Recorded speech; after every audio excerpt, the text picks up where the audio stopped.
자, 우리 기도하고 시작하겠습니다. 아버지 감사합니다. 오늘 함께 모여서 2024년도 여름 성경 공부를 시작할 수 있도록 인도하시니 감사합니다. 이번 성경 공부를 통해서 우리의 신앙이 더 깊어지게 하시고 교회를 사랑하는 마음이 더 깊어지게 하시고 또 세상을 향해서 우리가 무엇을 해야 될지 사명을 잘 깨닫는 귀한 시간 되게 인도해 주세요. 예수님의 이름으로 기도합니다. 아멘. 감사합니다.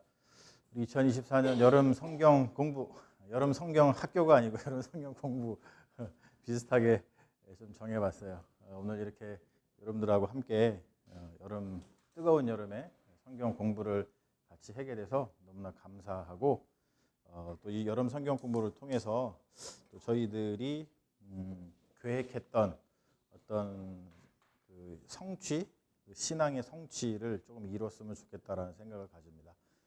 제가 여러분들한테 이렇게 핸드아웃을 나눠드렸는데 이것에 근거해서 좀 하나씩 해보려고 해요. 특별히 뭐가 있냐면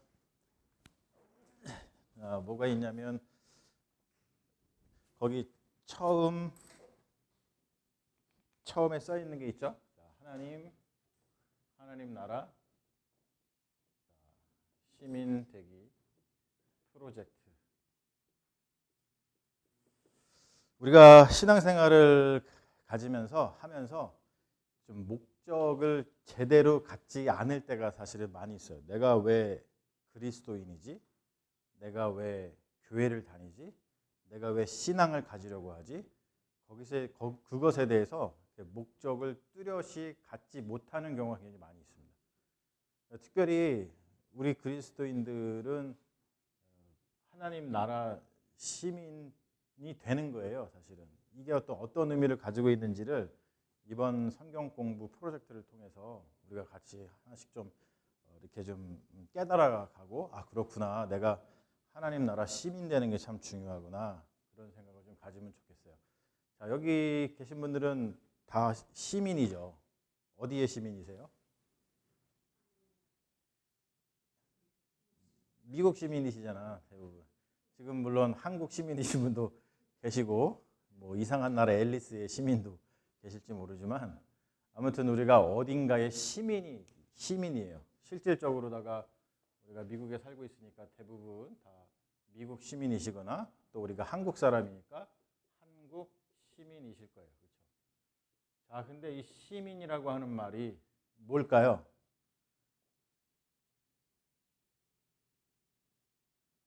굉장히 중요한 말이죠. 사실은 시민이 됐다. 시민이 됐다라고 하는 것에 여러분은 의미가 뭐예요? 속해 있다. 소속이라는 말이 있고, 그리고 또 뭐가 있을까요? 그래, 아주 좋은 얘기 하셨어, 주권자. 자, 또 뭐가 있을까요? 의무, 권리, 그렇죠? 보호, 그렇죠? 보호라는 말을 하지만 제일 중요한 말은 뭐냐면요, 사실은 법이라고 하는 말하고 정치라고 하는 말이에요. 시민이 돼야지만 그 나라의 법의 보호를 받습니다. 그리고 시민이 돼야지만 정치를 할 수가 있어요. 정치라는 게 뭐예요? 그 법 테두리 내에서 나의 지금 이 주권이죠. 주권을 행사할 수 있는 거예요. 그게 사실 시민이란 말이에요. 시민의 의미는 굉장히 큽니다. 시민이 되지 않은 사람들은 법의 테두리 밖에서 인간의 그 취급을 받을 수가 없죠. 그래서 우리가 그 person이라고 하는 개념이 있어요. person. 이게 이제 인격이라고 하는 개념이죠. 대부분 분들이 인격이라는 말이 무슨 말인지를 사실은 잘 모르는 경우가 있어요. 우리 인간이 인격을 가지고 있잖아요. 인격을 가지고 있잖아요. 이게 무슨 말이에요? 너 그냥 인간이야, 그런 뜻이에요, 이게. 그게 아니라 인격이라는 것은 뭐냐면 이 법의 테두리 안에 들어와 있는 사람을 인격적인 존재라고 이야기를 합니다. 그래서 우리가 사람도 법의 테두리 안에 들어있는 인격적인 존재고, 인격적인 존재는 뭘 할 수 있냐면 소송을 당할 수 있고 소송을 걸 수 있어요. 이거 엄청 중요한 거예요, 여러분. 그거가 되지 않으면 인간 취급을 못 받아요. 지금 여기 미국에서도 undocumented people이 왜 인간 취급을 못 받아요? 소송을 걸 수도 없고 그 사람은 소송을 당하지도 않습니다. 자, 그래서 인격은 소송을 걸 수 있고 소송을 당하는 존재를 인격이라고 그러고, 그러고 나서 인간만 그러는 것이 아니라 어떤 컴퍼니도 그러한 존재가 있죠. 그거를 뭐라 그래요? 법인이라고 그러잖아요. 그래서 법인. 그러한 그 컴퍼니를 법인이라고 얘기를 합니다. 법인을 왜 세우냐면 법인이라고 하는 컴퍼니가 소송을 걸 수도 있고 소송을 당하기도 하기 때문에 법인을 세우는 거예요. 그래서 원래 삼위일체론을 우리가 공부할 때 삼위일체론이 그 터툴리안이라고 하는 분이 삼위일체라고 하는 말을 만들어냈는데, 그분이 2세기 분입니다. 그분이 그 로마의 법률가였어요. 법률가가 삼위일체라고 하는 그 이름을, 그 용어를 만든 거예요. 그럴 때 우리가 어떤 person이라고 많이 표현하죠. 위격. person. 우리가 하면 이제 이 신학적인 용어로는 위격이라고 얘기를 합니다만, 이걸 인격이라고 우리가 얘기를 합니다. 그래서 이 법으로다가 먹고 살았던 터툴리안이 삼위일체 용어를 만들 때 생각했던 건 뭐냐면, 하나님의 그 삼위일체의 하나하나의 그 위격이 우리가 흔히 얘기하는 어떤 그 법적인 소송을 걸고 법적인 소송을 당할 수 있는 인격적인 존재로다가 생각을 했기 때문에 그런 거예요. 굉장히 중요한 거거든요. 그래서 여러분, 우리가 왜 흔히 하나님을 인격적으로 만나야 된다 이런 말 많이 하죠. 하나님 인격적으로 만나야 된다. 여러분, 그걸 뭐라고 생각하면서 여태까지 신앙생활을 하셨어요? 하나님을 인격적으로 만나야 된다. 하나님을 인격적으로 만나야 된다. 이거를 뭐라고 생각하시고서 신앙생활을 하셨어요? 별로 생각 안 해보셨어요? 되게 많이 들어보고 되게 우리가 많이 얘기했는데 막상 그렇게 물어보니까 하나님을 인격적으로 만난다는 게 뭔지에 대해서 사실은 잘 정의하기가 힘드시죠. 대부분 인격적으로 만난다 그러면 뭐 우리가 사람과 사람이 만나서 뭐 친밀한 관계를 뭐 맺듯이 뭐 이렇게 그냥 예수님 사랑해요, 뭐 예수님 뭐 고맙습니다, 뭐 이러한 정도, 또 감정적인 교류 이 정도로만 아마 생각을 많이 하셨을 거예요. 그런데 인격적으로 만난다는 것은 그거보다 훨씬 깊은 거예요. 뭐냐면 쉽게 얘기해서 하나님하고 나하고 어떤 관계? 법적인 관계가 된다는 뜻을 가지고 있어요. 여러분, 이게 대단한 겁니다. 무서울라 그래요? 우리가 결혼이라는 것도 그렇잖아요. 그렇죠? 결혼이라는 것도 왜 결혼이 왜 중요하죠? 이 사람하고 나하고 이제 법적인 관계가 되기 때문에 중요해지는 거예요. 이게 굉장히 사실은 무서운 거예요. 그래서 하나님하고 그만큼 책임지는 관계다. 그래서 내가 하나님한테 감정적으로 하나님 이렇게 하면 어떻게 해요? 이런 정도가 아니고 하나님이 법적으로 나한테 책임질 의무가 있는 분이시고 나도 하나님한테 책임적으로다가 임할 그러한 존재라고 하는 뜻에서 하나님하고 인격적인 관계를 맺어야 된다라고 하는 그런 뜻을 가지고 있는 거예요. 그러니까 하나님하고 인격적인 관계를 맺는다는 것은 우리가 허투루 보면 안 돼요. 많은 분들이 굉장히 그거를 그냥 심리적으로 또는 그냥 심정적으로 하나님을 사랑하고 뭐 좋아하고 이거로만 생각을 하는데 그렇지가 않습니다. 하나님을 인격적으로 만난다는 것은 굉장히 중요한 겁니다. 그 말은 뭐냐면은 하나님 나라 시민 되기라는 게 바로 그런 거라는 거예요. 우리가 국가, 미국, 한국의 소속감을 가지고 있고 뭐 주권자가 되고 또 거기에 법과 또 정치를 하고 이런 거는 단순히 이렇게 감정적인 문제, 심리적인 문제를 훨씬 넘어서잖아요. 그래서 우리가 왜 한 나라에 우리가 예전에 일제 시대 때 주권을 뺏겨봤어. 그랬을 때 어땠어요, 이게? 사는 게 아니었잖아요. 인간으로서의 대접을 못 받으면서 살았습니다. 그게 왜? 시민이 아니었으니까. 그렇죠? 그런 것처럼 우리가 하나님 나라 시민 된다는 것은 굉장히 사실은 무거운 거예요. 그리고 굉장한 겁니다. 굉장한 거. 그래서 그 굉장한 거를 사실은 우리가 생각하고서는 신앙생활을 하면서 하나님 나라의 시민이 됨으로 인해서 우리가 갖게 되는 어떤 권리라든지 거기에 대한 의무라든지 그것에 대한 주권이라든지 그것을 가지고 그 법 안에서 우리가 하나님의 사랑을 받고 거기서 하나님의 은혜를 입는 거라든지 아니면 내가 하나님의 법으로 정치 행위를 할 수 있는 그런 문제라든지 굉장히 많은 큰 의미, 깊은 의미가 담겨 있는 게 바로 시민이라고 하는 뜻이에요. 이런 것들을 사실은 우리 그리스도인들이 요즘에 너무 사실은 그게 무슨 것을 의미하는지를 잘 이렇게 알지 못하고 신앙생활을 하다 보니까 어떤 일이 벌어지냐면 요즘에 기독교가 굉장히 힘이 약해졌어요. 왜 힘이 약해졌냐면 지금 얘기했듯이 자기 정체성. 나는 누구지? 자기 정체성이 굉장히 없어졌기 때문에 그래요. 벌써 우리가 하나님 나라 시민 되는 게 뭐예요? 또는 뭐 하나님을 인격적으로 만나는 게 뭐예요? 이런 거를 많이 듣고서 신앙생활을 했지만 실질적으로 이렇게 여러분들한테 질문을 던졌을 때 그거를 똑부러지게 얘기를 할 수가 없잖아요. 그 말은 뭐냐면 단순히 우리가 뭐 지식이 부족하다 이런 말이 아니라 우리 스스로에 대한 정체성이 부족하다는 뜻이거든요. 자, 자기 정체성이 굉장히 이렇게 힘들어진 그런 시대에 살고 있습니다. 그리고 어떤 가치, 내가 가지고 있는 신앙의 가치, 내가 기독교 신앙을 가지고 있는데 이게 얼마나 밸류가 있는 건지 이거를 잘 모르는 시대가 됐어요. 대부분 여러분 밸류가 높으면 높을수록 사람들이 어떻게 행동하죠? 자, 지금 이거가 다이아몬드야. 이거가 다이아몬드면은 이거에 대한 밸류를 사람들이 알아요, 몰라요? 알죠? 그러면 이거를 어떻게 하고 싶을까요? 가지고 싶죠? 가지고 있는 사람들은 어떻게 하고 싶어요? 지키고 싶지. 지키고 싶단 말이에요. 가치가 있는 것일수록 뭐라고?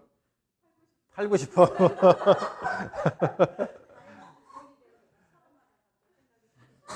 아니 아무튼 이제 맞아요. 그것도 아니 가치가 없는 거 어떻게 팔아? 그렇죠. 똑같은 거예요. 다 같은 말이에요. 가치가 있기 때문에 팔기도 하고 그것을 가지고 싶기도 하는 거고 또 무엇보다도 지키고 싶은 거란 말이에요. 가치가 높은 것일수록 사람은 지키고 싶단 말이에요. 그렇죠. 가치가 되게 중요한 겁니다. 모든 게 그렇죠. 우리가 가치를 제대로 알면 가치를 알기 때문에 그것에 대해서 우리가 헌신하게 되어 있어요. 그렇죠. 근데 요즘에 기독교가 참 힘들어졌다. 그 이유가 뭐냐면은 바로 이런 겁니다. 그리스도인들이 자기 정체성이 너무 약해. 내가 시티즌인데 그 시티즌이라고 하는 하나님 나라의 시티즌인데 그것이 뭘 의미하는지를 그냥 대충 알아. 그렇죠? 자기 정체성이 약한 거예요. 그리고 내가 가지고 있는 신앙의 가치가 정말로 우리가 성경에 나오는 표현으로 하면은 뭐라 그러죠? 정금보다 쓸모없다? 정금보다 귀하다.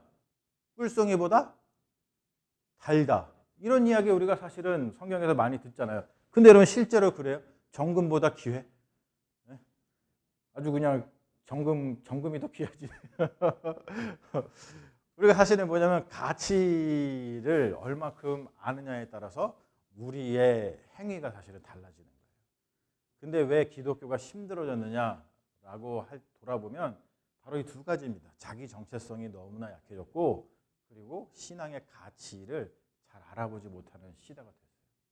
그러다 보니까 교회 내에서도 참 이게 힘들어진 거죠. 우리가 이것은 그래서 신앙을 다시 요즘에 제가 주일 설교 때 신앙을 다시 좀 빌드업 해보자라고 하는 그 큰 의미가 여기에 있는 거예요. 너무나 그런 시대가 돼버리다 보니까 우리가 너무 좀 신앙생활을 하는데 여러 가지 힘들고 어려운 그런 이유들이 있는 거죠. 기독교가 힘들어진 이유는 외부적인 요인에서 찾으면은 뭐 세속화의 어떤 거센 도전이라든지 또 요즘에는 하나님 없는 삶, 요즘에 그 문구가 있잖아요. I am spiritual but not religious. 그렇죠? I am spiritual. 나는 영적인 거 되게 좋아해. 하지만 not 뭐예요? religious. 이런 말을 많이 합니다. 이게 무슨 뭐 요즘에 한국 사람이나 아니면 여기 미국에 특히나 그렇고 뭐 캐나다도 마찬가지고 이 서구 사회의 기독교, 우리가 흔히 얘기하는 기독교 국가에서 아주 뭐 너무나 그냥 요즘에 당연하게 이 사람들 사이에서 그냥 나오는 말이에요. 젊은이들 특히 이런 얘기 굉장히 많이 합니다. I'm spiritual, but I'm not religious. 이게 무슨 말인지 아세요? 나는 뭐 신의 존재도 믿고 내가 힘들고 어려우면 하나님께 기도를 하지만 난 릴리지어스. 난 교회는 다니고 싶지 않아.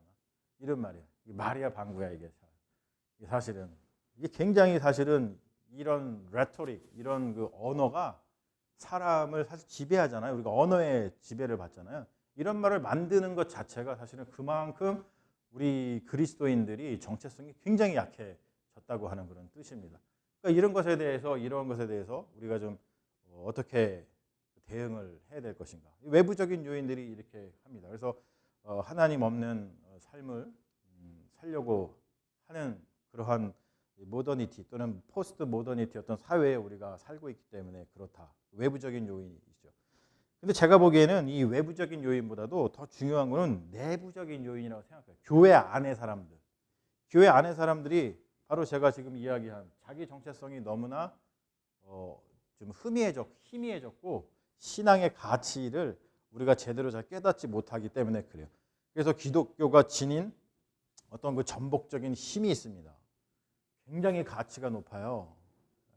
사실 오늘 주일 설교 같은 경우도 보세요. 그게 그냥 그 텍스트가 굉장한 텍스트거든요. 사실은 예수님이 이런 일을 하시는구나. 이런 걸 보면서 이게 대단하네. 이게 우리가 할 수 있을까? 굉장히 사실 도전적인 그런 텍스트잖아요. 이런 것들을 우리가 가르치고 배우고 그래야 되는데 그런 것들을 잘 요즘에 배우지 못하고 가르치지 않아요. 그냥 편안한 이야기, 우리가 복 받는 이야기, 잘 먹고 잘 사는 이야기, 뭐 삶에 힘들고 어려운 일이 있으면은 주님이 그냥 와서 위로해 주시는 이야기, 그런 것을 주로 많이 뭐 전하거나 아니면 그런 이야기를 들을 때 우리가 그냥 마음 편해야지 오늘처럼 불편한 진실, 제목도 불편한 진실, 막 불편하잖아요.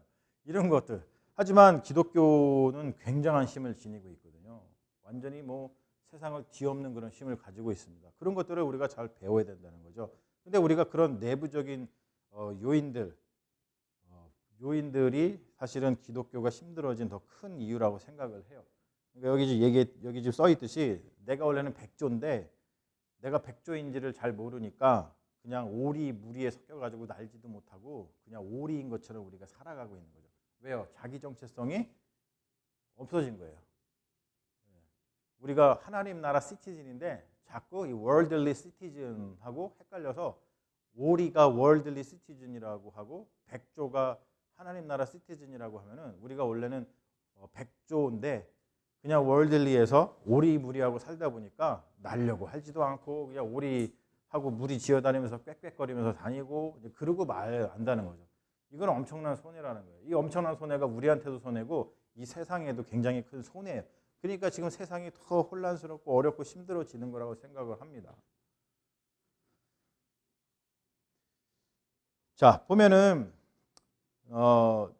많은 사람들이 요즘에 교회를 안 다니거나 다니던 사람들도 교회를 뭐 떠나거나 그래가지고 계속해서 뭐 교회 다니는 사람들이 줄고 있다라고 하는 통계가 엄청 나고 있고요. 제가 몰랐는데 최근에 뭐 페이스북 이렇게 글을 올렸는데 누가 답글 다시고 정영진 집사님 이렇게 뭐 말씀하신 거에 누가 댓글을 달아줘서 저도 알았는데 한국에 원래 교회가 5만 개 있었거든요. 5만 개? 그런데 팬데믹 동안 교회가 저 몰랐어요. 근데 한국의 교회가 얼마 줄은지 아세요? 팬데믹 동안 교회가 2만 개 줄었대요. 그래갖고 지금 3만 개 남았대요. 깜짝 놀랐어요. 야, 그렇구나. 이게 엄청나구나.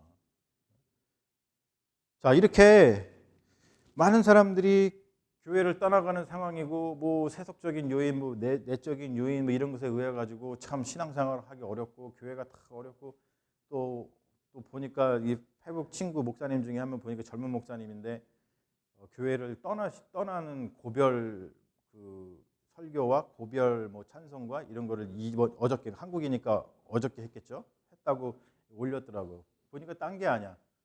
교회가 힘들어져가지고 더 이상 부목사를 둘 수 없는 상황이어서 어떻게 할까 교회가 고민을 했는데 그냥 본인이 떠나겠다 그런 거예요. 교회가 힘들어져가지고 부목사를 서포트할 수가 없는 거예요. 대부분 교회들이 지금 그런 상황이거든요. 지금 우리 여기 지역에도 더 이상 이 부교육자를 두고서 목회를 할 수 있는 교회가 큰 교회 빼놓고는 없습니다. 상황이 이래요. 그런데 여러분 질문하고 싶은 건 뭐냐면 이러한 상황 속에서 나는 왜 아직도 그리스도인으로서 살아가는가? 우리 스스로 질문을 해볼 필요가 있다는 거예요. 그 유동식 교수님이라고 굉장히 유명하신 그 교수님이 계시죠. 이분은 이 한국적인 기독교를 만들기 위해서 기독교 신앙을 만들기 위해서 굉장히 노력하셨던 분이고 100세까지 사시다가 재작년에 돌아가셨나 그래요. 유동식 교수님이라고 아주 유명하신 분이죠. 이분도 젊었을 때 고민을 많이 하셨던 분이에요. 그런데 이분이 그 루돌프 불트만이라고 굉장히 유명한 또 성서학자가 있죠. 독일에. 그분의 그 성서의 실존적 이해, 원래 제목은 신약성서와 신화라고 하는 제목인데 그거를 번역을 하셨어요.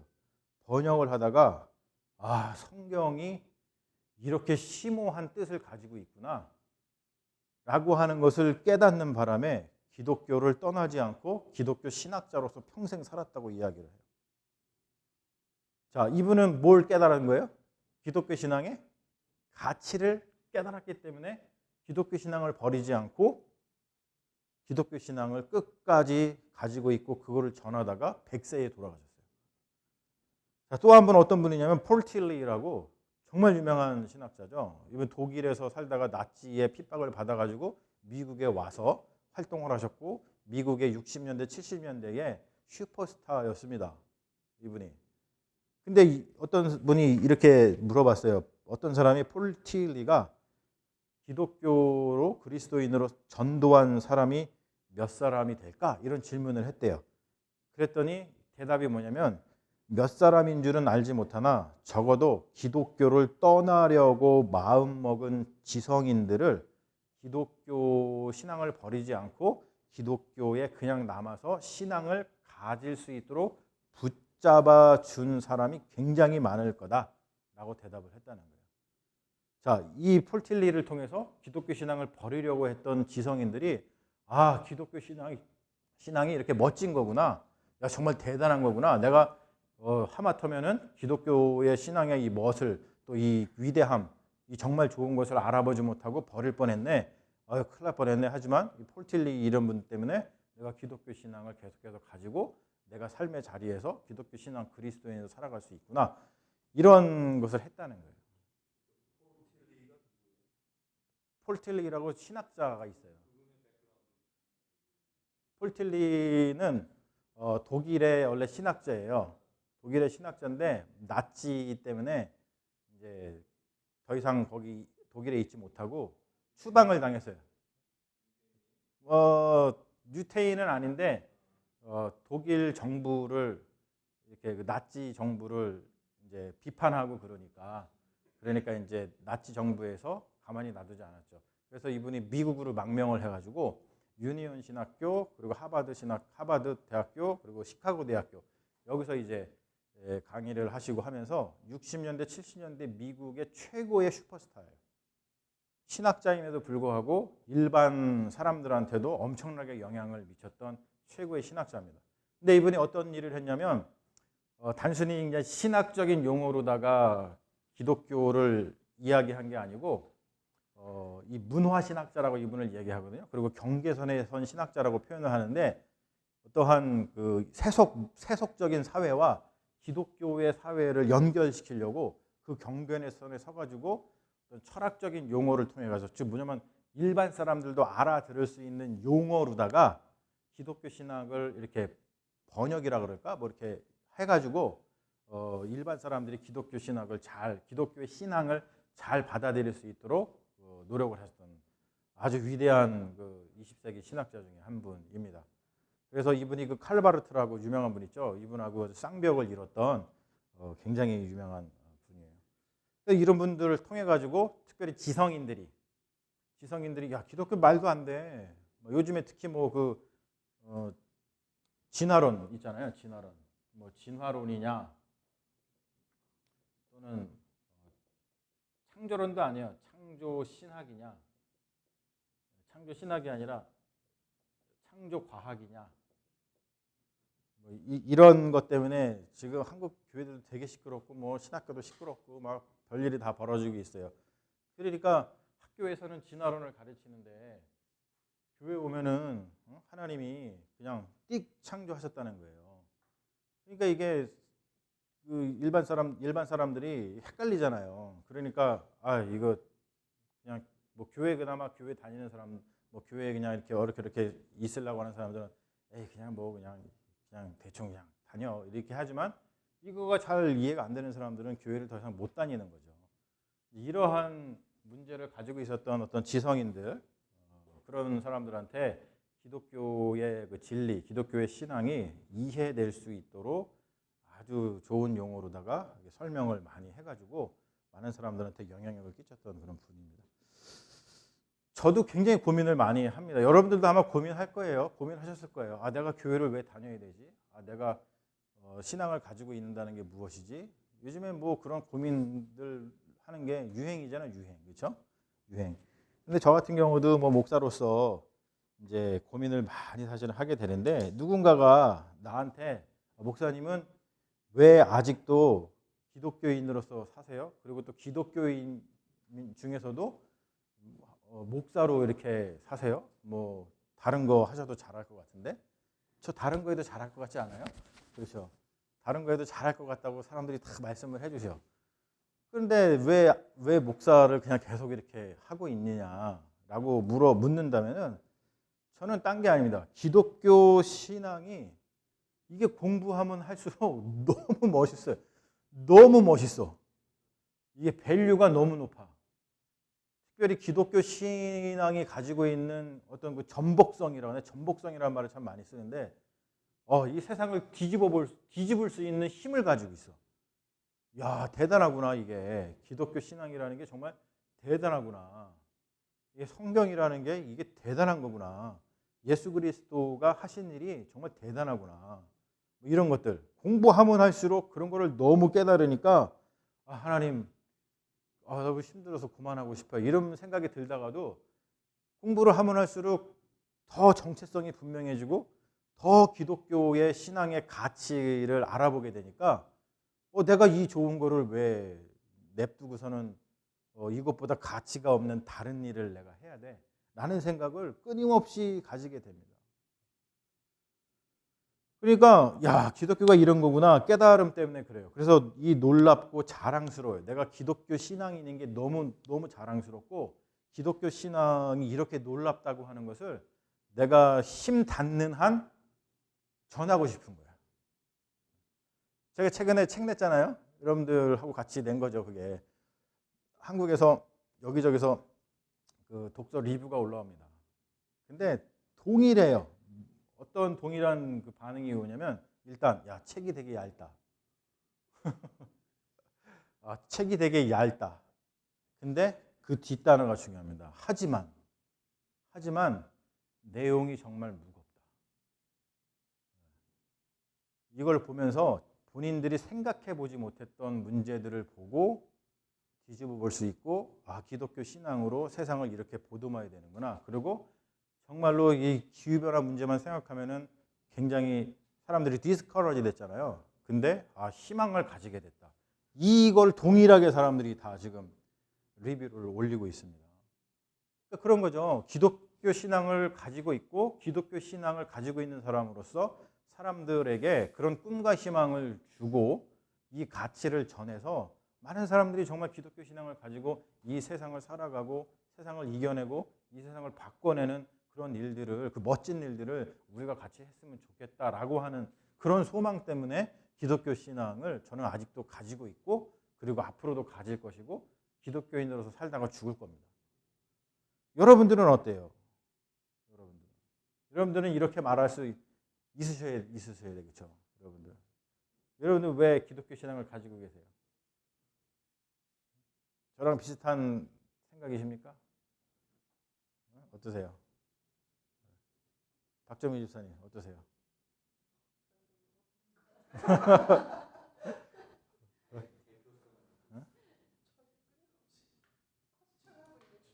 그렇죠. 고민하지만 이런 공부를 통해서 기독교 신앙의 가치 그리고 자기 정체성을 계속해서 찾아가시기를 바래요. 너무나 멋져요. 너무나 멋지다고 기독교 신앙은. 이거를 여러분들한테 너무 전하고 싶어. 너무 전하고 싶은데 같이 잘 해보자는 거죠. 너무 감사한 거죠. 자, 보면은 첫 번째 이제 교회 우리 형성의 역사를 우리가 오늘 좀 볼 텐데 구약의 형성을 한번 볼게요. 자, 구약 성경에서 가장 중요한 성경책은 뭘까요? 거기 제가 답을 안 달아놨는데.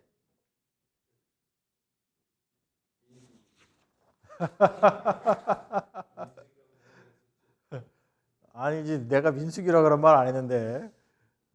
민수기는 내가 좋아하는 성경책이라 그랬죠. 왜냐하면 민수기에서 모세가 어떠한 그 목회하는 모습이 정말 임프레시브 하잖아요. 무슨 일이 있을 때마다 교인들하고 백성들하고 싸우지 않고 그냥 하나님 앞에 엎드려 가지고 뭔 것 같아요. 이게 이제 우리 그리스도인들의 문제점이라는 거야. 구약에서 뭐가 제일 중요한 성경책인지 여태까지 우리가 잘 모르면서 신앙생활을 해왔다라고 하는 거죠. 그렇죠? 구약 성경에서 제일 중요한 책은요 출애굽기입니다. 그럴 것 같지 않아요?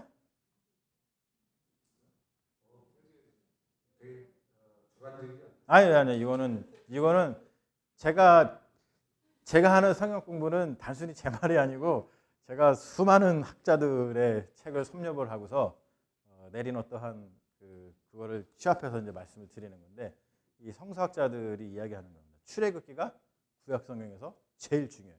그래가지고 제가 출애굽기 설교할 때 이 이야기를 몇 번을 했어. 출애굽기는 구약의 뭐다? 아니 지난번에는 권사님 내가 얘기했더니 딱 대답을 하시더니 그새 까먹으셨나 봐. 그렇지. 내가 그 얘기 많이 했잖아요. 기억나시죠? 출애굽기는 구약의 복음서다. 내가 그 얘기를 왜 하겠어요? 출애굽기가 구약에서 제일 중요하니까 그 얘기를 했겠죠. 출애굽기는 왜 중요하냐면 제일 중요할 수밖에 없어요. 아주 하나님을 구원의 하나님이라고 하는 그 하나님을 실제적으로 역사에서 경험했잖아요. 그거를 적어놨잖아요. 이 출애굽기가. 그렇죠? 그래서 이 출애굽 사건이 이스라엘 백성의 절대적인 경험이기 때문에 나중에 이 이스라엘 백성이 이 바벨론에 잡혀갔을 때도 마찬가지고 바벨론에서 잡혀갔을 때도 바벨론에서 다시 돌아오는 이야기를 뭐에 빗대서 이야기해요? 출애굽에 빗대서 이야기를 한단 말이에요. 그리고 또 나중에 이 신약 성경에서도 특히 마태복음 같은 경우는 예수님의 탄생을 뭐에 비유해요? 출애굽 사건에 비유하잖아요. 그리고 요한계시록도 마찬가지입니다. 다 이 출애굽과 연관시켜서 구약 성경은 다 그 틀 안에서 구원의 하나님이 이런 분이라는 것을 합니다. 그래서 출애굽을 기억하고 출애굽을 실제로 실행하고 출애굽을 소망하고 그런 것이 성경의 중심 내용이에요. 그래서 구약 성경에서 가장 중요한 성경책은 출애굽기예요. 출애굽기는 구약 성경의 복음서다. 여러분 이거는 꼭 기억하고 계셔야 되는 거예요. 그래서 출애굽기를 여러분 열심히 읽으시는 게 되게 중요하겠죠. 자, 구약은 세 덩어리로 되어 있는데 어떻게 되어 있냐면은 모세 오경이 있고 거기 나와 있는 대로 구약은 크게 세 덩어리 되어 있어요. 모세 오경이라고 이걸 토라라고 이야기를 합니다. 토라. 그 다음에 예언서가 있어요. 예언서는 네비임이라고 얘기를 해요. 그리고 또 한 가지는 시가서가 있습니다. 케투빔이라고 얘기를 합니다. 그래서 구약 성경을 갖다가 이 앞글자를 따가지고 타나크라고 이야기를 해요. 타나크, 토라, 네빔, 케투빔, 타나크라고 이야기를 합니다. 이거가 이제 히브리 사람들이 자기네 성경인 히브리 성경을 부를 때 쓰는 말이에요. 이게 타나크. 그 사람들은 타나크이라고 얘기를 해요. 구약 성경을 타나크. 왜 그러냐면 모세오경과 예언서와 시가서로 구성이 되어 있기 때문에 그렇습니다. 자, 그런데 이 구약 성경은 우리가 알다시피 이 토라, 네빔, 뭐 케투빔이라고 하는 이 신약 성경은 굉장히 오래 전부터 벌써 뭐 출애굽 사건이 BC 몇 년에 있었어요. 뭐 엄청나게 오래 전에 있었잖아요. 그리고 뭐 우리가 잘 아는 다윗 같은 경우도 BC 1000년 전 뭐 이럴 때 인물이고 막 그렇잖아요. 오랜 세월 동안 성경이 하루 아침에 막 쓰여진 게 아니고 이 구약 성경을 보면은 몇천 년에 걸쳐 갖고 이렇게 쓰였습니다. 근데 단순히 쓰여지기만 한 것이 아니라 되게 이게 구전돼서 구전이 뭐죠? 입에서 입으로 전해진 거예요. 옛날에는 종이가 귀했기 때문에 이렇게 그냥 외웠어요.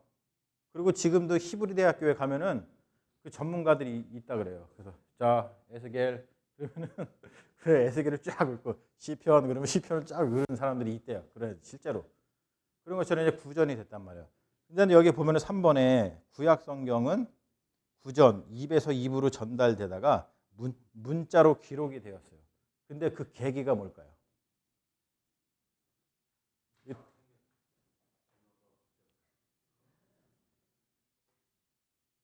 어떤 계기일까요? 자,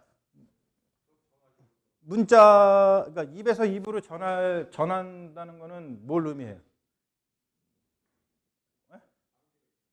한계가 있는 게 아니라 그거는 가깝게 있어야 되고 평화로워야 되는 거예요. 그렇죠. 그 계기가 뭐냐면 바벨론 포로 된 거예요. 왜요? 바벨론에 의해서 이스라엘이라고 하는 이 나라가 망가졌어. 서로 말에서 말로다가 전하는 게 사실 쉽지 않아요. 그리고 또 뭐냐면은 어떤 일이 있었냐면은 원래는 성경이 어디에서 말로 전해졌을까요? 사람들한테 성전에 가면 그렇죠. 성전에 가면은 사람들이 하나님 말씀을 들었겠죠. 랍비가 줄줄줄줄줄 그냥 외우면서 줄줄줄줄 얘기를 해줬을 거예요. 그런데 바벨론 포로 때 어떤 일이 벌어졌어요? 성전이 파괴됐어. 없어. 더 이상 공동체를 구성할 수도 없고 더 이상 성전도 없어. 이걸 구전되던 이거를 갖다가 전해줄 수 있는 수단이 없었어요. 바벨론 포로 시절 때 어렵고 힘들 때 그거를 보존하기 위해서 어떤 일을 했냐면 이스라엘이 그때 비로소 성경을 구전되던 거 또는 뭐 조각조각 되던 거를 집대성해가지고 우리가 얘기하는 이제 글자로다가 문자화 시킨 겁니다. 그래야지만 후대에 전할 수 있기 때문에 그런 거죠. 그러니까 이 바벨론 포로 이 경험은 사실은 굉장히 이 성경이 이 보존이 되고 성경이 후대에 전해지는 데 있어서 굉장히 중요한 역할을 한 그런 사건입니다. 이게 사실은 뭐 안 좋은 일이지만 안 좋은 일이 벌어졌을 때 사실은 다 안 좋은 게 아니고 거기서 또 아주 위대한 일들이 또 발생하기도 하잖아요. 자, 그런데 이제 이렇게 기록되었던 이제 구약 성경, 이 바벨론 포로 때는 뭐 BC 5세기 뭐 막 6세기 5세기 이때니까 이따가 이제 문자화 되다가 이것이 드디어 이제 캐논이라고 해가지고 성경이 캐논이죠. 이거 이제 캐논이라고 얘기합니다. 정경이라고 얘기해요. 정경. 뭐냐면 이 캐논이라고 하는 뜻은 read라고 하는 뜻이죠. 이 잣대라고 하는 뜻. 잣대가 뭐예요? 잣대. 뭔가를 재는 거예요. 그렇죠? 이게 스탠다드. 그렇죠? 잣대를 대 가지고 이게 맞는지 안 맞는지를 보는 거예요. 그걸 정경이에요. 그래서 정경 이것이 하나님의 말씀이야. 이것은 하나님께서 우리에게 주신 삶의 지침이야. 이거는 우리 인생을 구성하는 잣대야. 이렇게 살면 우리 인간이 의로워져. 이렇게 하는 그 정경 있죠. 그 정경 구약 성경이 정경화된 그 시기와 계기가 있습니다.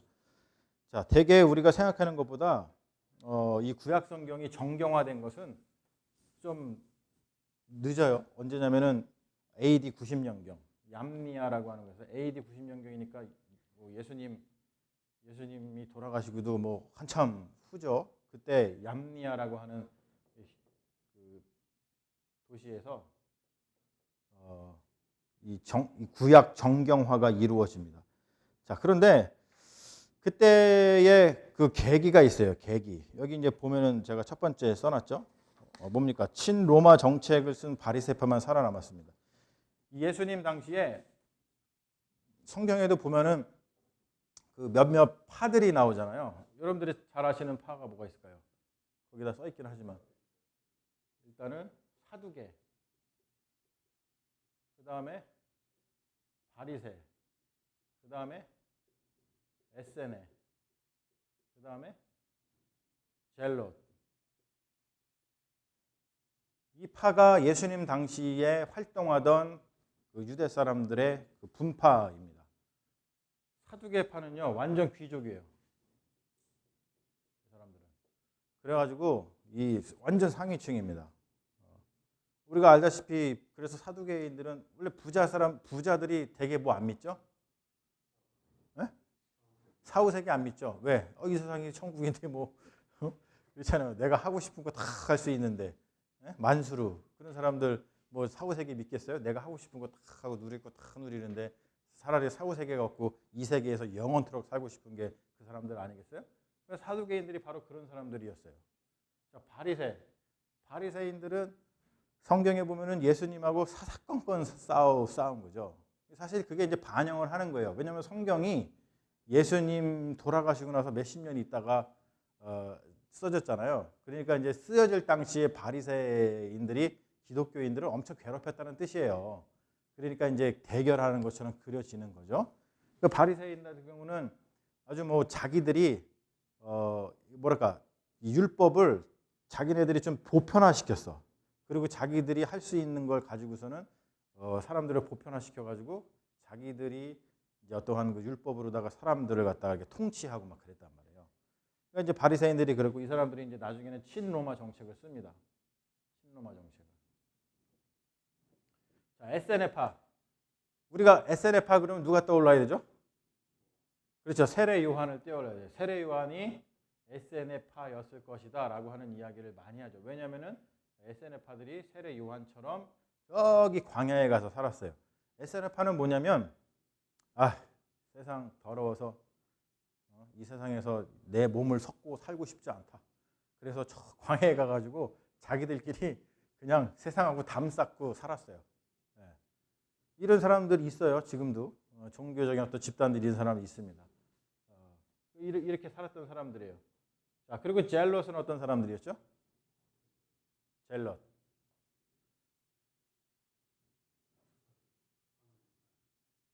예수님 제자 중에 젤롯이 있었죠. 가롯 유다. 그렇죠? 젤롯 땅이어서 젤롯 땅.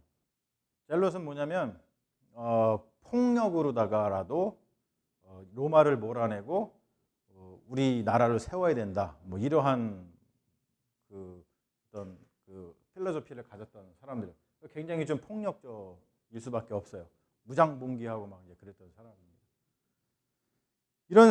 이런 저기들이 있었었는데 시간이 지나면서 여기가 없어져 버리고 에세네파도 다 정복당해서 없어지고 젤롯은 제일 먼저 정 맞았겠죠? 여기는 없어지고 누가 남아? 토벌 당한 거지. 재수 없잖아. 자기네들만 옳다고 이제 여기 있으니까 여기저기서 재수 없다고 여겼겠죠. 그래갖고 바리새파가 살아남았어요. 친노마 정책을 쓰고 그랬습니다. 그러면서 이 바리새파가 자기네들의 어떠한 그 철학과 사상을 바탕으로다가 정경화를 하고 싶었던 거예요. 정경화가 아니고 정경화. 자, 그리고 나서 두 번째는 AD 70년에 로마 공격으로 예루살렘 성전이 또 무너집니다. 그러니까 이제는 그 이후부터는 이 유대교는 무조건 회당 중심으로다가 이때부터 시나고그가 생기죠. 회당 중심으로다가 재편이 되기 때문에 이제 회당이 여러 군데 있을 거 아니야. 옛날에는 성전이 딱 하나 있으니까 스탠다드가 하나잖아요. 그러니까 거기서 이야기하는 게 그냥 스탠다드야. 근데 회당이 여러 군데 생기니까 여기서 가르치는 거 다르고 저기서 가르치는 거 다르면 안 되잖아요. 그러니까 정경화 작업을 해가지고 이것이 스탠다드야 라고 이제 정해주는 것이죠. 그리고 세 번째는 바리새파 전통의 유대교를 재구성하는 겁니다. 그러니까 복음서에서 바리새파하고 대결이 벌어지는 이유가 바로 이런 겁니다. 바리새파가 자꾸 이제 어떠한 자기네들한테 유리하게 율법을 구성해가지고 사람들을 통치하고 조정을 하려고 하니까 거기에 대해서 이제 반발심으로다가 자꾸 성경에 보면은 바리새파하고 이렇게 크래시나는 그런 장면이 너무 많이 있죠. 그리고 또 한 가지는 그리스도교의 성장에 대응을 한 겁니다. 그 중에서도 이게 굉장히 중요한 거예요. 우리가 이 부분은 좀 알고 더 나중에 좀 공부를 하면 좋은데요. 구약 성경이 두 개가 있어요. 하나는 그냥 히브리 성경입니다. 히브리어로다가 된 성경이 있고 또 하나는 LXX라고 해가지고 셉투아진트라고 그래요. 셉투아진트.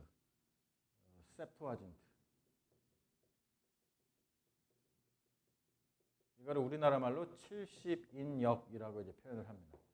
이거는 그리스어로다가 번역이 된 거예요. 자, 구약 성경은 원래 뭘로 기록이 됐죠? 히브리어로 기록이 됐어요. 히브리어로. 그런데 나중에 헬라 문화가 전체를 다 다스리게 되잖아요. 그때 히브리어를 이 그리스어 헬라 말로다가 헬라어 중에서도 코이네 헬라어라고 있습니다.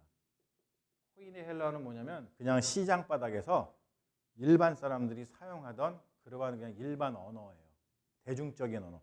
대중적인 헬라어로다가 번역을 한 게 셉투아진트라고 하는 그리스어입니다. 구약 성경을 그리스어로 번역을 했단 말이에요. 헬라 말이니까. 그런데 이게 왜 중요할까요? 이게 구약 성경을 히브리 사람들이 유대인들이 구약 성경을 정경화하는 데 있어 가지고 영향을 미쳤다는 거예요. 왜냐? 사람들이 이제 그리스도인들이 히브리어 성경을 보는 게 아니고 이거를 봤기 때문에 그래요. 그러니까 히브리어로 된 히브리 성경, 유대인들의 히브리 성경에 자기들의 권위를 당연히 지키고 싶었겠죠. 그래서 정경화 작업을 해가지고 이것이 하나님이 우리에게 주신 말씀이야 라고 이야기를 하는 거예요. 자, 이 그리스어로 된 이 셉투아진트는 우리 기독교인들한테는 굉장히 중요합니다. 왜 중요할까요?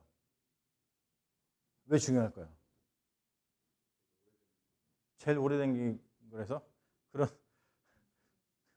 그냥 오래되니까 좀 더 중요한 이유 뭘까요? 생각해 보세요.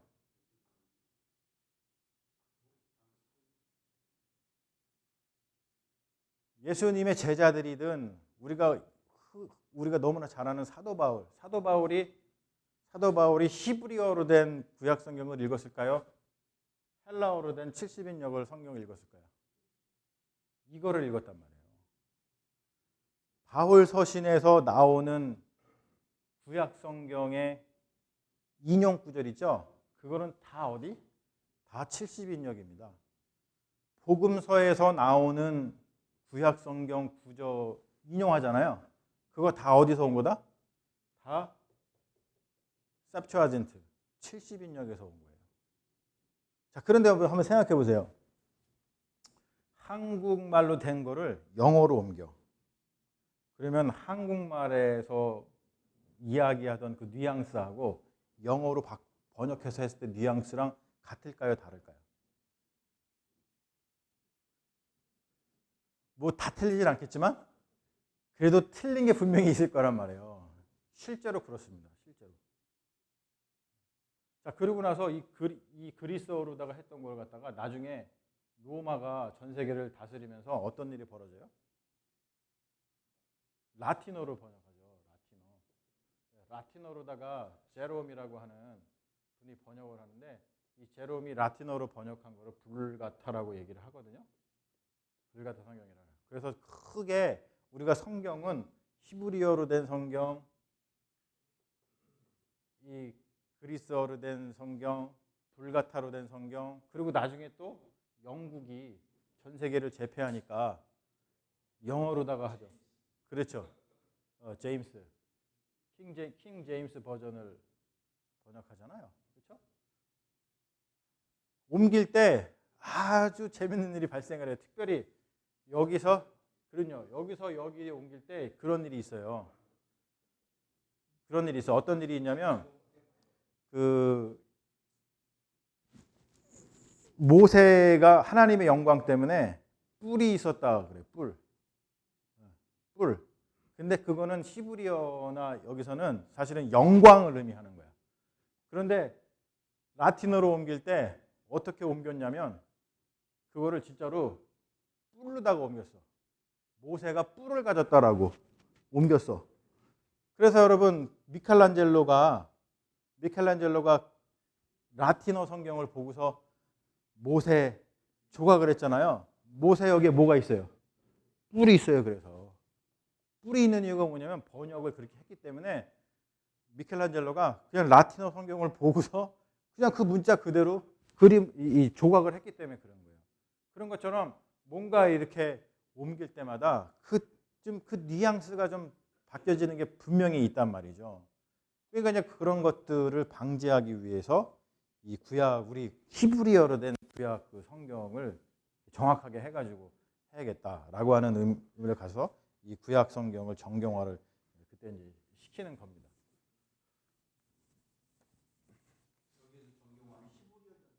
히브리어를 갖고서는.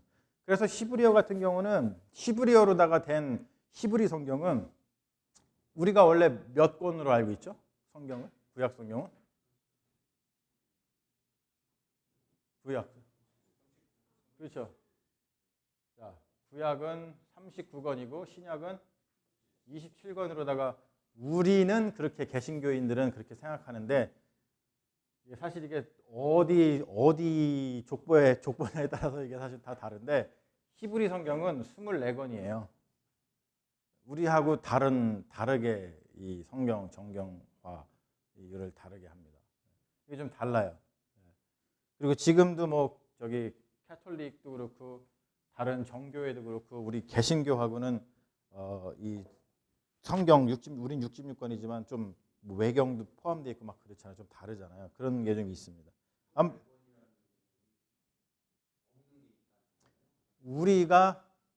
우리 개신교에서 성경이라고 이야기하는 것 중에 히브리에서 정경화한 그 24권에 포함되지 않는 게 있다는 거죠.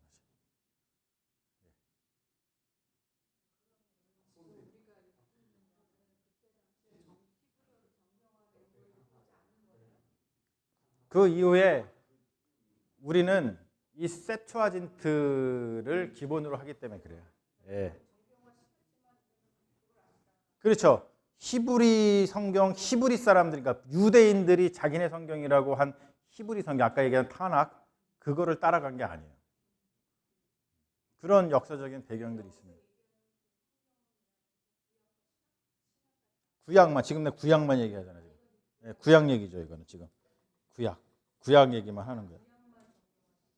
지금 구약 정경화가 어떻게 됐냐? 그 얘기를 한 거예요. 구약이 이제 그렇게 된 거예요. 그러니까 그런 거를 바탕으로 해서 거기다가 더 애드해가지고 이제 나중에 우리 개신교에서는 그 이후에 이제 정경 신구약을 합니다. 그럼 아주 나중에 여기 이제 신약 성경 할 때 나와요. 자, 그러면은 구약 성경의 핵심이 무엇이냐? 구약 성경을 보면은 구약 성경의 핵심이 뭐냐라고 했을 때 아까 구약 성경의 제일 중요한 게 뭐라 그랬어요? 자, 출애굽이라 그랬어요.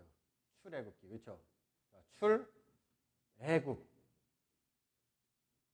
자, 애굽이라고 하는 나라하고의 뭔가 썸띵이 있었다는 거예요. 그렇죠?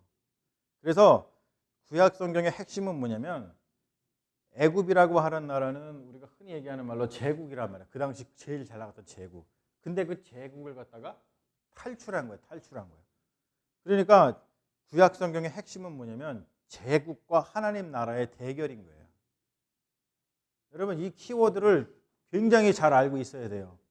그렇지 않으면은 성경을 굉장히 사사롭게 읽게 됩니다. 그냥 내 마음에 평안을 주는 거. 근데 성경은 그렇지 않아요. 단순히 내 마음에 평안을 주는 게 아니라 나라와 나라의 대결이야. 시티즌과 시티즌이 싸우고 있어. 전쟁인 거죠, 완전히. 이게 피 터지는 거예요. 성경이 그만큼 무거운 주제를 가지고 있고 세상을 뒤집어 엎는 거죠. 그러니까 애굽을 탈출했다. 야, 이거는 굉장한 정치적 사건입니다. 놀라운 거죠. 자, 구약에 보면은 등장하는 제국들이 있어요. 여러분들이 아는 제국이 뭐가 있을까요? 일단 여기 애굽이 나왔고 제일 유명한 제국이 뭐죠? 바벨론이죠. 바벨론. 구약에서 제일 유명한 제국은 바벨론입니다. 그 다음에 아스리아, 아수르라고 나오죠. 아수르. 그리고 헬라 제국도 나오고 그리고 그죠 페르시아도 나오죠. 여기 이제 여기에 페르시아, 바사. 페르시아가 이제 바사입니다. 구약은 여기까지만 나와요. 헬라까지만. 예. 그리고 나서 나중에 신약은 나중에 나오지만 거기서 이제 드디어 이제 로마가 나오는 거예요. 그러니까 뭐냐면 구약 성경은 제국과의 관계 속에서 움직이는 하나님 나라에 대한 이야기인 거예요. 이 컨셉을 잘 알고 있어야지만 성경을 읽을 때 사사롭게 읽지 않게 되는 거예요. 바벨론 제국과의 대결, 출애굽 경험이죠. 이 구약 성경에서 정말 중요한 게 출애굽기인데 그리고 그 나중에 되어지는 이야기 보면은 나라가 망해서 바벨론 포로로 잡혀갔다가 다시 돌아오는 이야기들을 다 기록하고 있습니다. 그래서 이 구약 성경은 기본적으로 제국이 등장합니다. 그리고 제국의 질서가 있을 거 아니에요. 그렇죠? 그렇죠? 근데 거기를 탈출하고 그것과 싸운다는 것은 뭐예요? 제국과 싸워가지고 하나님 나라의 어떠한 질서가 제국하고 싸우는 거로 다 등장을 한다는 거예요. 자, 그러면은 제국의 질서는 뭐고 하나님 나라의 질서는 뭔가라고 했을 때 성경에 보면은 제국의 질서는 뭐예요? 우리 애굽에서도 보고 바벨론에서도 보고 이 제국이 와가지고 이스라엘을 무너뜨리고 다른 나라를 무너뜨리고 제국을 이루는 가장 큰 힘이 뭐예요? 그게 폭력이잖아요. 폭력, 군사력. 근데 여기에 반대해가지고 하나님 나라의 질서는 이 폭력과 반대가 이루어져요. 구약 성경에서 하나님을 이야기할 때 제일 많이 나오는 단어가 뭔가요? 네? 그러니까 그거를 갖다가 히브리어로 뭐라 그러죠? 히브리어로 그거를 헤세드라 그러는 거예요. 헤세드. 아시죠? 헤세드. 헤세드의 하나님, 인자하신 하나님, 그렇죠? 헤세드의 하나님이라고 그래요. 인자. 다른 말로 우리가 잘 아는 말로 사랑입니다. 너무나 다른 거예요, 사실은. 그러니까 우리가 제국의 시티즌십, 미국도 제국이잖아요, 그렇죠? 미국의 시티즌십을 가지고 있으면은 뭐를 중심으로 우리가 살아가게 돼요? 폭력, 그렇죠? 폭력이라는 게 단순히 패야지만 폭력이 아니에요. 이게 아니라 뭔가 다른 사람들을 한테 이익을 취하는 거지, 교묘하게. 그런데 하나님 나라의 시티즌을 가지고 있다면은 이거가 완전히 반대되는 그런 삶을 살 수밖에 없는 거예요. 그러다 보니까 갈등하게 되는 거예요. 우리 그리스도인들은요, 기본적으로 이 세상에 살면서 갈등하지 않을 수가 없어. 갈등이 안 된다. 그러면은 우리 기독교인의 정체성, 이 시티즌십을 우리가 정확하게 갖고 있지 않기 때문에 그래요. 기독교인의 시티즌십, 하나님 나라의 시티즌십은 기본적으로 인자와 사랑입니다. 헤세드예요. 제국의 질서하고 완전히 달라요. 이게 갈등이 일어나는 거지.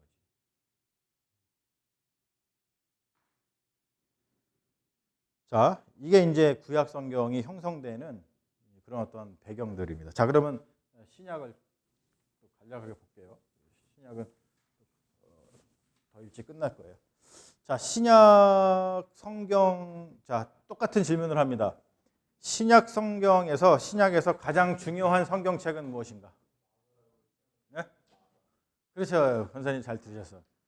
자, 신약 성경에서 가장 중요한 성경은 마가복음입니다. 왜 마가복음일까요? 여러분, 마가복음을 바탕으로다가 만든 되게 유명한 영화가 있죠. 그렇죠. 패션 오브 크라이스트. 그 멜 깁슨이죠. 멜 깁슨이 이 마가복음을 참고해서 패션 오브 크라이스트라고 하는 영화를 제작을 했어요. 근데 여러분 패션 오브 크라이스트 보신 분 보셨죠? 대부분이 이제 패션 오브, 한국 사람들은 패션 오브 크라이스트를 이렇게 발음한단 말이지. 맞나? 패션 오브 크라이스트. 뭐 예수님의 패션 뭐예요? 거기 나오는 거. 빤스바람으로 나오시잖아. 예수님의 패션을 보는 게 아니죠. 그렇죠? 예수님의 패션입니다. 패션. 그렇죠? 피해. 패션이 아니라 패션이에요. 그렇죠? 예수님의 순환, 고난입니다. 패션 오브 크라이스트 영화를 봐서 알지만 낭만적이에요? 하드고어 하죠. 하드고어. 피가 낭자합니다. 쉽지 않아요. 기독교 신앙이 쉽지 않아요. 그거 보면서 즐거워. 나는 해피해. 그런 사람 있으면 좀 병원에 가야 되죠. 그렇죠? 패션 오브 크라이스트만 보더라고요. 그게 뭐라? 마가복음입니다. 마가복음이 신약 성경에서 가장 중요한 성경이에요. 나머지는 마가복음의 유사품이거나 주석서입니다. 다. 왜 그러냐? 마가복음이 제일 먼저 쓰여졌어요. 그리고 마가복음은 아주 간결하게 예수 그리스도의 사건을 기록을 합니다. 그리고 월별로 다 순환당할 때도 월, 화, 수, 목, 금 그거를 그대로 기록을 합니다. 마가복음을 참고해서 마태복음이 쓰여졌고 마가복음을 참고해서 누가복음이 쓰여졌고 그리고 마태, 마가, 누가를 참고해서 요한복음이 쓰여졌습니다. 그리고 나서 이 복음서를 주석하는 게 바울서신서인 거예요. 그리고 그것을 또 주석하는 게 일반서신과 나중에 요한계시록인 거예요. 그러니까 제일 중요한 게 사실은 마가복음이에요. 여러분들 마가복음만 읽으면 사실은 기독교 신앙의 핵심을 거기서 다 여러분들이 알게 되시는 거예요. 그러니까 마가복음을 좀 많이 읽어보세요. 구약성경의 출애굽기하고 신약성경의 마가복음을 많이 읽으셔서 거기서 이야기하고 있는 핵심들을 잘 알고만 있으면 기독교 신앙은 완전히 그 굵은 뼈대는 다 잡으시는 거예요. 우리 신약성경 구성을 보면은 복음서, 그 다음에 사도행전, 바울서신, 일반서신, 계시록 이렇게 되어 있습니다. 복음서가 제일 중요합니다. 나머지는 다 복음서의 주석인 거예요, 그냥. 그리고 복음서 중에서도 마가복음이 제일 중요하고 나머지는 마가복음에 대한 주석인 거예요, 그것도. 그냥 익스텐션이죠, 익스텐션. 세 번째 보면은 그러면 신약도 정경화, 캐노나이제이션의 시기가 있고 계기가 있습니다. 이게 또 되게 중요한 건데요. 보면은 여기에 보면은 참 이게 외부적인 요인 때문에 그래요. 영지주의가 출현을 합니다. 마르키온이라고 하는 아주 비상한 사람이 나와가지고 기독교 신앙을 영지주의화 시켜가지고 사람들한테 막 전파하는데 아주 그냥 속수무책으로다가 다 사람들이 넘어가는 거죠. 마르키온 영지주의자였던 마르키온이 어떤 이야기를 하냐면 이 사람이 2세기의 사람입니다. 2세기의 사람, 100년대의 사람이에요. 이 사람이 어떤 이야기를 하냐면 영지주의가 가지고 있었던 생각을 바탕으로 이 성경을 해석을 해요. 그래서 이 세상에는 신이 두 개 있다. 고등신이 있고 저등신이 있다. 저등신. 좀 그러네, 그렇지? 저등신 같은 신이 있다. 고등신 있다 그러는 거예요. 저등신은 물질 세계를 만든 거예요. 물질 세계. 고등신은 우리가 또 정신 세계를 만든 신인 거예요. 근데 신약 그 구약에 보면 창세기에 하나님께서 뭘 말해요? 천지를 창조하셨다 그래요. 물질 세계를 창조했다 그래요.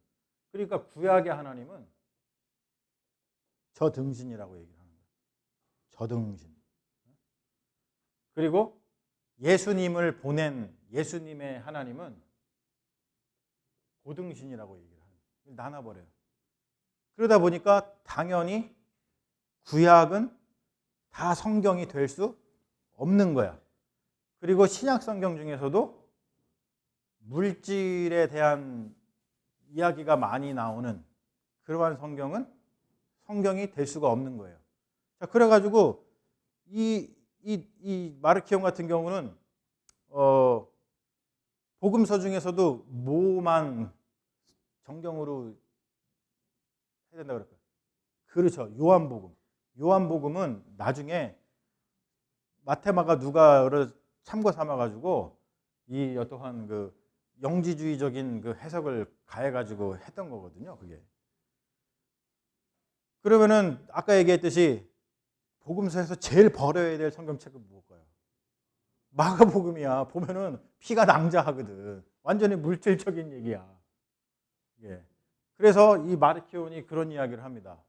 그러니까 야 이거는 좀 문제인데 라고 하면서 이거에 대응하기 위해서 우리가 뭐가 우리 기독교의 정경인지 올바른 가르침인지 정해야 되겠구나 라고 사람들이 이제 교부들이 생각을 한 겁니다. 그리고 아까 제가 얘기했듯이 히브리 성경하고 70인역의 차이가 있었어요. 사도들하고 교부들은 다 70인역으로다가 구약을 읽었어요. 그러니까 이제 신약 성경을 정경화시킬 때 신약성 뭔가 이제 좀 차이가 있겠죠. 그리고 이제 아타나시우스라는 분이 신약 성경 27권을 이제 정한 다음에 397년 카르타고 공의회에서 우리 기독교인들이 별 이의 없이 신약 성경을 정경으로 세우면서 구약 성경 39권 해가지고 같이 그렇게 우리 성경을 갖다가 정하는 거예요. 이런 계기들이 있습니다. 자, 그러면은 신약 성경의 핵심은 무엇인가 봤을 때 신약 성경의 핵심은 뭐냐면 구약 성경하고 다르지 않아요. 예수 그리스도를 통해 시작되고 완성될 하나님 나라에 대한 이야기를 해요. 자, 이 하나님 나라는 뭐와 제국과 컴플리트 가운데 있습니다. 특별히 신약에 등장하는 제국은 어디예요? 로마잖아요, 로마. 이 로마는 지금까지도 인류사에 영향을 지대하게 미치는 나라입니다. 여러분, 우리가 살고 있는 미국도 이 컨스티튜션, 법 있잖아요, 법. 그거의 모체가 뭔지 아세요? 로마법입니다. 대부분 지금 다 나라들이 다 그래요. 그만큼 로마라고 하는 나라가 엄청난 나라고 로마는 무엇보다도요, 굉장히 법이 철저했던 나라예요. 이 법이 다 뭘로 써였어요? 다 라틴어로 써요. 라틴어가요, 언어 중에 제일 어려운 언어예요. 왜 그런지 아세요? 한국말은 진짜 대충이잖아요. 주어가 없어도 되고. 이게 죄를 가리키는 건지 죄를 가리키는지 읽다 보면 막 헷갈리고 그렇죠. 라틴어는 주어, 목적어, 서술어 그리고 이 형용사가 어느 명사를 가리키는지 그 지시가 굉장히 정확합니다. 그래서 법률 용어로는 짱이에요, 짱. 왜냐하면은 이 한국말로다가 법률 용어로 읽다 보면 여러분 이게 누가 잘못했다는 거야. 그런 경우가 있어요. 근데 이 라틴어로다가 이거를 쓰면은 누가 채무자고 누가 뭐 저긴지 다 아주 명확하게 표현이 되는 거예요. 라틴어가 그만큼 굉장히 좋죠. 그래서 사실 라틴어를 공부하면 너무너무 좋은데 라틴어가 이제 어렵다 보니까 우리가 잘 이제 공부하는 게 쉽지가 않지만 아무튼 여러분 혹시 자녀들 중에 얘가 똑똑해졌으면 좋겠다라는 사람은 라틴어를 공부를 시킵니다. 여기 이제 자녀들은 좀 다 컸으니까 손자들 중에 얘는 좀 똑똑하게 키워야지 그러면은 라틴어를 배우게 하십시오. 그리고 의학 용어는 다 볼까요? 의학 용어는 라틴어입니다. 왜 그럴까요? 일단 정확해서. 그리고 라틴어는요 이제 죽은 용어예요. 더 이상 변하지 않습니다. 자, 그런데 만약에 의학 용어가 변한다고 생각해 보세요. 오늘은 요거였는데 내일은 이거야. 그러면은 사람 고치다가 죽겠죠. 그래서 이 병원에서 쓰는 의학 용어는 다 라틴어로 써요, 일부러. 왜냐하면 더 이상 이제 변하지 않는 용어이기 때문에. 죽은 용어니까. 뭐 그거는 아니고 지네들끼리 하려고. 그렇죠. 그러기도 해 또. 잡시키리티도 있어 또. 그렇게 하면은 뭔가 또 있어 보이잖아, 그렇죠? 그렇습니다. 그래서 신약 성경의 핵심도 뭐냐면 제국과의 구약하고 똑같이 제국과의 대결이에요. 이게 제국이라고 하는 것이 굉장히 매터예요, 사실은. 특별히 신약 성경은 로마 제국인데 로마 제국의 황제, 로마 황제. 기본적으로 로마 황제와 누가 대결을 하고 있어요? 예수 그리스도가 대결을 하고 있어요. 누가 정말 하나님의 아들인가를 이야기하고 있어요. 그 말은 뭐냐면 누가 정말 하나님의 아들인가? 로마 황제는 아까 얘기했듯이 뭘 바탕으로 황제가 되고 하나님의 아들이 돼요? 폭력, 그렇죠? 힘을 바탕으로. 근데 예수 그리스도는 그 폭력에 의해서 십자가에서 희생당했는데 그리스도인들이 뭐라 그래요? 그 사람을? 야, 로마 황제가 하나님의 아들이 아니고 누가? 니네가 폭력으로 죽인 예수 그리스도가 하나님의 아들이야 라고 이야기를 합니다. 그 말은 뭐냐면 로마 황제 이 어떤 제국하고 그리고 하나님 나라가 여기서 또 크라시를 하고 있는 거예요. 어떤 폭력, 힘 그것과 우리가 예수 그리스도는 뭐라 그래요? 하나님의 아들이 사랑이라고 얘기를 하죠. 결국에는 또 폭력과 사랑이 대결을 벌이고 있는 거예요. 그래서 구약 성경하고 신약 성경은 이게 좀 다르지만 아주 똑같은 그 구조를 가지고 있고 내용을 전합니다. 여러분이 제국과 대결하고 있다는 이 제국이라는 말을 굉장히 우리가 좀 눈여겨볼 필요가 있어요. 성경을 거기서 이야기하고 있는 대로 제국과의 대결의 관계 속에서 보지 않으면 자꾸 성경을 어떻게 보냐면 사사롭게 봐. 내 마음에 평안을 주고 마는 걸로 끝나버린단 말이에요. 내 마음에 평안만 있으면 뭐예요? 세상은 지금 이 지경인데. 그렇죠. 지금 우리만 이렇게 에어컨 시원하면 뭐예요? 지금 세상은 다 더워져갖고 곧 있으면 다 죽게 생겼는데. 이런 것처럼. 뭔가 성경은 더 나를 넘어서서 더 큰 세상을 보게끔 한다는 거예요. 자꾸 글로 이끌어내고 있다는 것이죠. 이런 구조를 우리가 볼 필요가 있습니다. 그래서 마지막에 보면은 구약과 신약의 공통점을 보면 출애굽기는 애굽 제국에 저항하여서 그 나라를 전복시킨 하나님 나라 사건입니다. 분명히 그렇게 기록이 되어 있어요.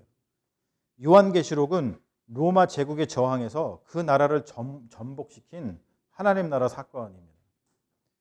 제국, 뭔가 우리 자유를 빼앗는 세력이죠. 제국에 맞서는 어떤 저항 정신. 이게 하나님 나라 사는 거예요. 이런 역사성이 사라지면 기독교 신앙은 자꾸 현실 도피적인 신앙이 된다는 거예요.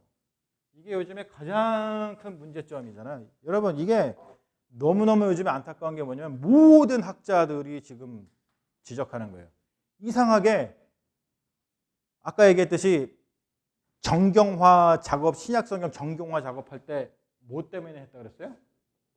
영지주의 때문에 했다 그랬어요. 얘네들이 자꾸 물질 세계를 갖다가 무시하고 부정하고 자꾸 어떤 영의 세계만 인정을 하고 그러다 보니까 야 이건 아니다. 하나님이 천지를 창조하셔갖고 이 물질 세계든지 뭐든지 다 다스리시는 분이고 이 물질 세계가 정말 중요한데 얘네들이 자꾸 이거를 한단 말이에요. 그래서 성경이 우리에게 주어진 겁니다. 근데 지금 시대의 신앙이 자꾸 어떻게 변하냐면 자꾸 영지주의화 된다고 얘기를 해요. 자꾸 영지주의화 돼. 그 말은 뭐냐면은 역사성이 없어지는 거예요. 영지주의의 가장 큰 문제가 뭐냐면 역사성을 부인하는 겁니다. 역사성은 우리가 지금 발 딛고 살아가는 우리의 시간, 여기서 지금 벌어지고 있는 일들, 지금 나한테 벌어질 뿐만이 아니고 내 옆에 있는 내 이웃들에게 벌어지는 일들, 그렇죠? 삶의 역사 속에서 벌어진 일. 제국이라고 하는 것은 상상 속의 나라가 아니에요. 지금도 존재하는 우리의 생명을 위협하고 약한 자들을 착취하는 그런 어떠한 그 악마적인 힘을 제국이라고 그러잖아요. 그것이 실제로 지금 이렇게 워킹을 하면서 사람들을 힘들게 하고 그런단 말이에요. 이게. 그런 거가 사라져버리고 나면, 그런 게 사라져버리고 나면 자꾸 영주주의적으로다가 여기 말고 그냥 저 세상에 가서 잘 살면 되지, 저 세상 이야기를 하면 되지, 자꾸 이렇게 이 신앙이 역사성을 잃어버리고서는 현실 도피 신앙이 자꾸 된다는 것이죠. 기독교 신앙이 역사성을 자꾸 잃어버리니까 자꾸 피안적인 세상, 저 세상을 강조하니까 어떤 일이 벌어지냐면 요즘에 그래서 기독교 신앙이 외면을 받아요, 사람들한테. 왜냐하면 사람들이 지금 힘들고 어려운데 그 사람들의 친구가 되어주지 않는다는 거예요. 가장 지금 많이 이 비판을 받는 것 중에 하나가 뭐냐면 기독교가 그냥 부자들의 종교가 되어버렸다라고 하는 비판을 너무나 많이 받고 있습니다. 피안적인 신앙을 강조하는 것은 제국에 협조하는 거예요. 우리가 시티즌이 하나님 나라 시티즌인데 그거를 망각하고 이 월 시티즌으로 봉사하고 있다는 것이죠. 그래서 하나님 나라의 시티즌을 포기하고 하나님 나라 신앙을 포기하는 것 같다는 거예요. 그래서 우리가 기독교가 살아나려면 근본적으로 어떻게 해야 되느냐? 바로 이 성경 형성의 이 역사성. 성경이 그냥 갑자기 뚝 된 게 아니라 현실 속에서 어떠한 역사 속에서 이렇게 저렇게 어떠한 일들 때문에 성경이 쓰여지면서 그것이 정경화가 돼가지고 이렇게 살아야 된다는 것을 우리에게 가르쳐 주는 역사성이 있잖아요. 그것을 복원을 하여서 지금 우리 시대, 21세기를 살아가고 있는 우리 시대에 맞게끔, 그 요청, 시대의 요청에 맞게끔 잘 발전시키면, 그러면 기독교는 정말로 많은 사람들한테 영감을 주고 희망을 주고, 2000년의 역사를 보세요. 기독교가 세상을 진짜 바꿔놨거든요. 그러한 일이 지금도 동일하게 일어날 거라고 믿는 거죠. 돌아갔던 사람들 다시 다 교회로 올 수 있어요. 그러려고 하려면은 이런 것들을 우리가 기본적으로 알고 있어야 된다는 거예요. 다시 한번 강조합니다. 마지막으로 우리가 이 두 가지를 잘 여러분들 깨달아야 돼요. 자기 정체성 분명해야 됩니다. 내가 왜 그리스도인이지? 내가 왜 아직도 교회를 다니지? 그 자기 정체성. 그리고 또 한 가지는 우리 기독교 신앙의 뭐요? 가치를 잘 알아야 돼요. 이 가치가 황금보다 귀하다는 것을 내가 알면 절대 이 가치를 포기하지 않겠죠. 이거를 지켜내려고 하겠죠. 제가 이 가치를 알기 때문에 이 힘들고 어려운 현실 속에서도 어떻게든지 기독교 신앙을 가지고 또 기독교 신앙을 사람들한테 한 명이라도 더 전하려고 정말 부족한 사람이지만 그거를 하려고 노력하는 이유는 딴 게 아니에요. 신앙의 가치를 알기 때문에 그래요. 이게 이렇게 멋진 거구나. 여러분들도 그러한 가치를 좀 제대로 잘 아시면 좋겠어요. 아시면 저절로 그걸 지켜내기 위해서 힘을 내게 되어 있습니다. 그런 역사가 우리 세화교회에 일어나기를 바라고요. 여러분들이 그렇게 자기 정체성이 분명해지고 신앙의 가치를 충분히 깨달으셔서 이 시대에 하나님께서 귀하게 쓰시는 믿음의 자녀들 되시기를 주님의 이름으로 축원합니다. 아멘. 질문 있으신가요 혹시? 네.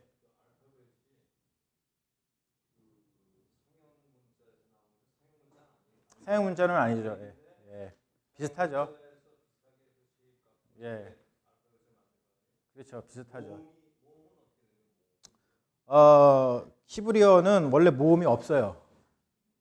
예. 근데 나중에 이제 8세기 정도에 마소렛 학파라고 있어요. 마소렛 학파가 야 이거 모음이 없으니까 읽는 게 너무 힘들다. 그래가지고 모음을 그때 만들어요. 그래서 그 마소렛 학파가 다시 히브리 성경에다가 모음을 붙여서 쓴 히브리 성경을 마소렛 텍스트라고 얘기를 합니다. 그래서 이제 요즘에는 다 모음이 붙어 나와요. 모음이 없어요. 예. 모음이 없어가지고 이거를 어떻게 읽어야 되는 게요? 굉장히 오래됐죠. 그럼요. 예. 그럼요. 굉장히 오래됐죠. 히브리 말은 굉장히 오래된 말이에요. 예. 아니, 근데 그때는 이제 비싸니까 양피지 하나가 집 한 채인데 뭐 할 수가 없는 거예요. 그러니까 비싸니까. 예, 종이가 없었죠. 쉽지 않았고. 예, 그때는 지금이야 뭐 그랬지만. 파피루스. 나중에 이제 파피루스도 뭐 보통 비싼 게 아니지. 예. 그래갖고 옛날에는 종이가 없어가지고 성경을 필사하는 것도 어렵잖아요. 그 필사하는 건 다 부자들만 가지고 있고. 그래서 그 성당에 보면은 옛날에 그 중세 시대만 해도 성당에 가면 그림이 주로 있었어요. 그래갖고 그림을 갖다가 뭐라고 불렀냐면 가난한 자들의 성경이라고 이야기를 했어요. 왜냐하면 가난한 사람 대부분의 가난한데 사람들이 성경을 구해서 볼 수 없으니까 그 성경을 그림으로 그려진 것을 그 성당에 와가지고 이렇게 보면서 아 그래 성경에 출애굽기에 이런 이야기가 있구나. 그 그림을 보면서 이제 알게 돼. 그래서 그 그림을 옛날에는 가난한 자들의 성서다 이렇게 불렀었던 적이 있습니다. 지금 우리는 진짜 좋은 시대에 살고 있는데 진짜 성경을 갖다가 그냥 너무 이게 구하기 쉬우니까 그냥 성경을 그냥 개떡같이 여기잖아 우리가.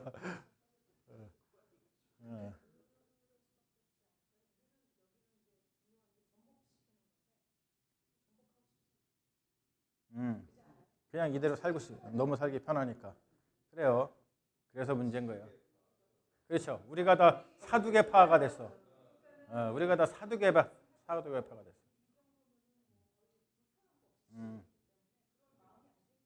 맞아요.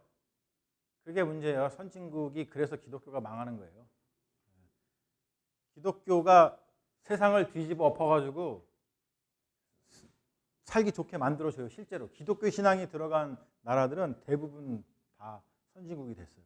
근데 선진국이 되고 나니까 다 사두개파가 돼버려가지고 그냥 여기가 좋사오니 여기다가 초막셋을 짓고 살고 싶으면 이렇게 표현하는 거예요. 그러면 안 된다는 거야.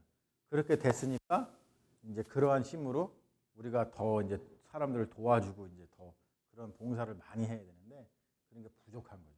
사실 우리가 반성을 많이 해야 돼요. 엄청 반성을 많이 해야 되는 거예요. 성경을 보실 때 관점을 오늘 말씀드린 거예요. 이 제국 역사성 이거를 절대로 놓치면 안 됩니다. 그러면은 신앙이 산으로 가는 거예요. 지금 영지주의자 되는 거예요. 그냥 사두개인 되는 거고. 그걸 꼭 우리가 좀 견지하면서 좋을 것 같아요.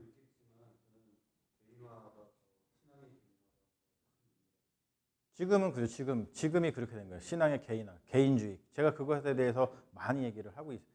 지금 제가 쓴 그 고린도후서 이번에 두란노에 보낼 거거든요.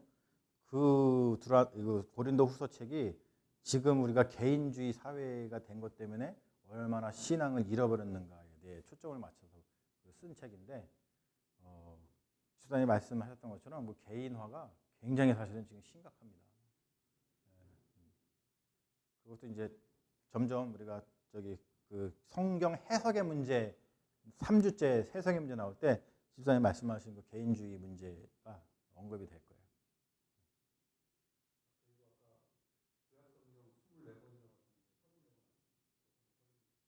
24권. 히브리 성경. 예, 그렇게요. 그런 거는 간단한 그 내용이기 때문에 인터넷에 이렇게 들어가서 보시면은 더 어렵지 않게 나와요. 24권. 우리가 알고 있는 그 소선지서는 다 없어요. 그럼 보셔요. 내가 예, 예, 예, 오케이. 예, 알겠습니다.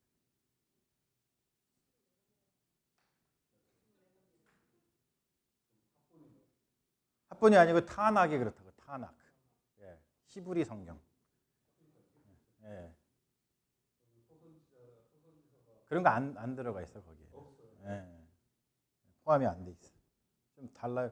제가 거기 써놨잖아 지금 여기. 아, 여기에 써놓은 거, 여기에 써놓은 거가 그거가 타낙이에요.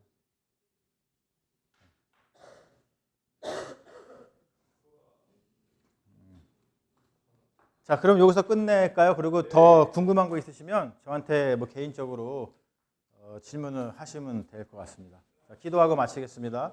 아버지 감사합니다. 오늘 또 함께 모여서 하나님의 깊은 은혜를 있게 하시니 감사합니다. 우리가 성경을 잘 아는 것이 얼마나 중요한지를 저희들이 깨닫고 특별히 우리 그리스도인의 정체성을 잘 가지고 무엇보다 우리 신앙의 가치가 얼마나 큰 건가를 다시 한번 깨닫게 해 주셔서 이 교회가 우리가 지금 살고 있는 이 시대에 교회가 힘들고 기독교 신앙이 참 많이 힘들고 있는 시대에 우리 기독교 신앙의 그 위대함을 알리기 위해서 하나님 우리를 써 주시옵소서. 주님께서 우리와 함께 하실 줄로 믿음의 예수님의 이름으로 기도합니다.